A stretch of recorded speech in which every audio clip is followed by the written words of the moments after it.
Hey y'all, as promised, tonight I am making my cranberry sauce.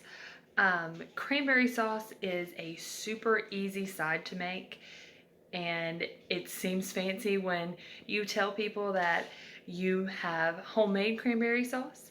I do have to be honest, I have never had cranberry sauce out of a can, so I don't really know how this compares to that.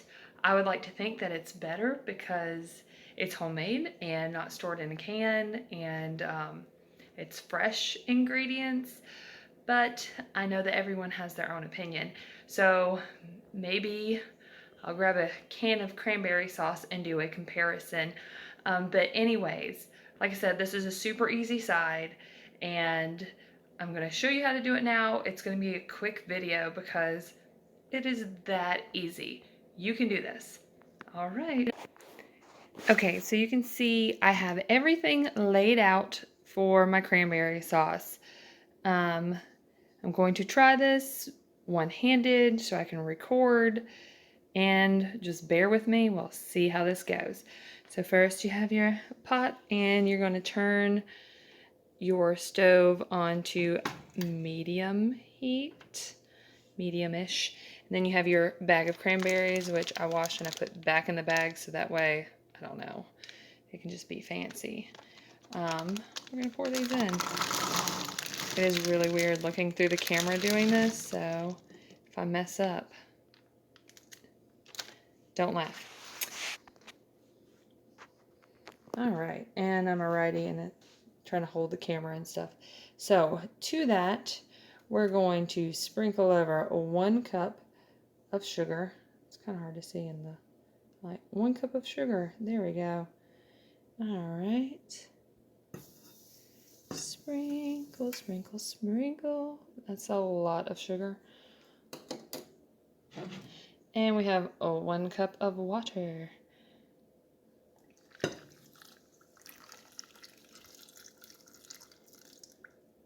Alright.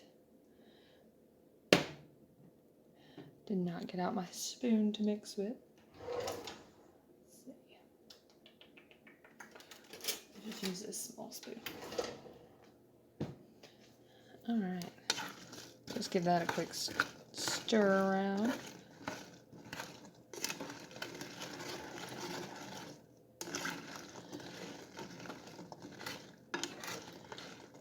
And make sure you get to the bottom so you don't just have sugar just straight stuck to the bottom of your pot. Trust me, you don't want that. Alright. Maybe that's some ASMR. I don't know if that's what that's called, but I think so. Just the sounds.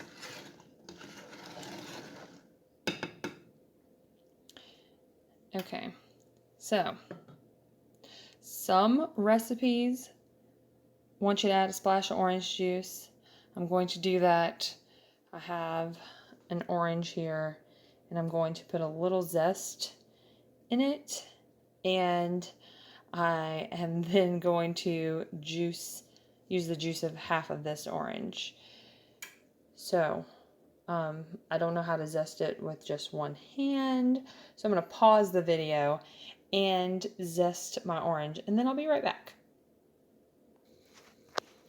Okay, so I have my orange zest in there, and I have cut my orange. It smells wonderful right now, so I'm just going to squeeze my orange juice into the pot. And I can warn you, or I'll go ahead and warn you, that your cranberries may start popping. That's okay. Don't be alarmed. It's just what they do. If you get pulp in there and stuff, it's delicious.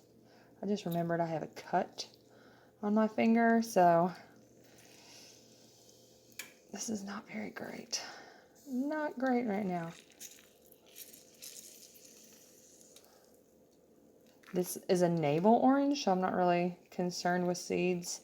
If I see a seed drop in, I'll just scoop it out. But half of a large orange should be good. If you don't have an orange and you have orange juice, you can use that as well. So you're going to give that a stir. I think the orange just kind of gives it a little something extra. I don't know. It's one of those things that I just picked up from reading different recipes.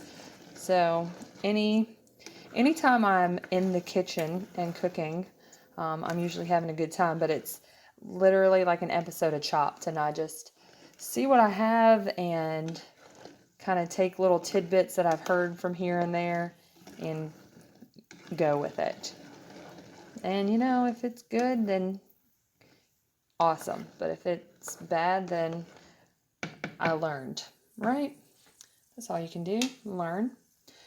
So now we're just going to let this come to a boil, and it's going to cook down and start to resemble sauce instead of just cranberries.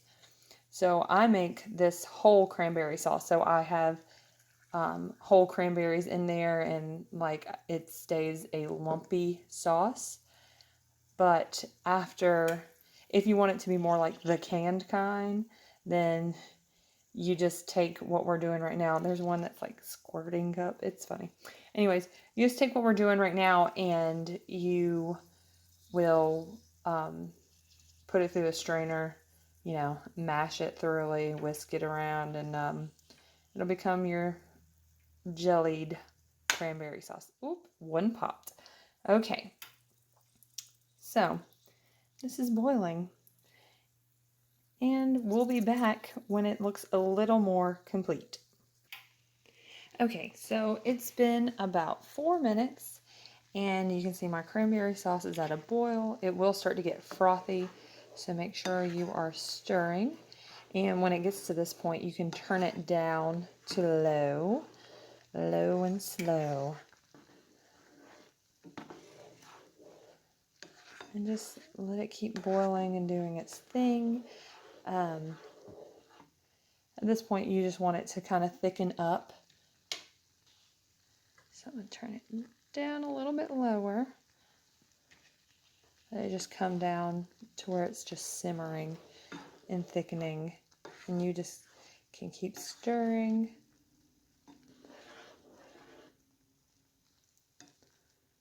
It smells so good.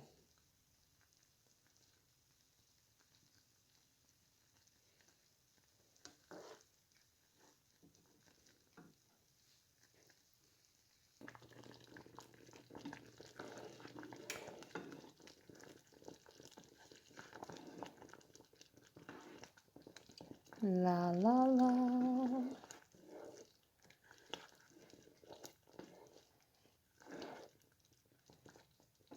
Okay, so you can see all the cranberries are pretty much just falling apart now.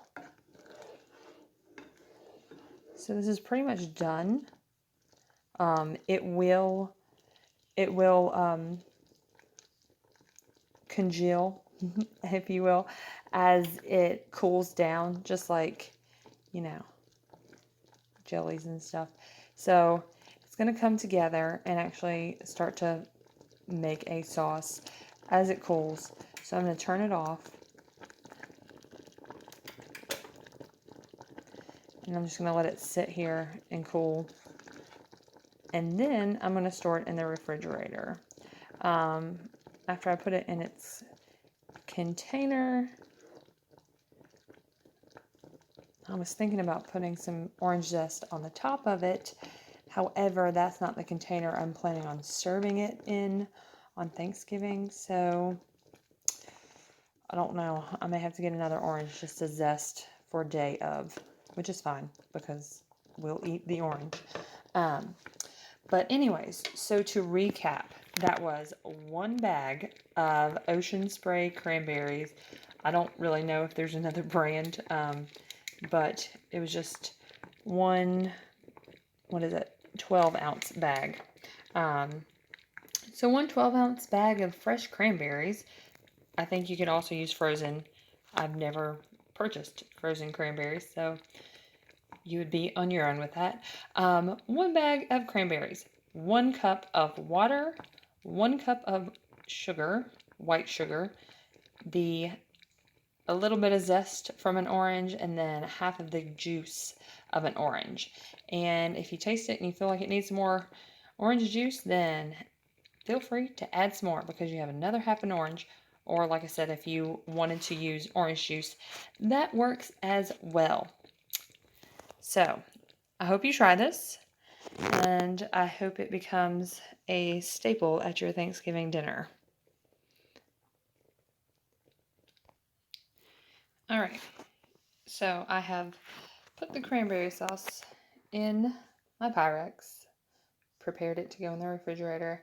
As you can see, it is, well, I don't know if you can see, but it is still steaming, so it's still hot.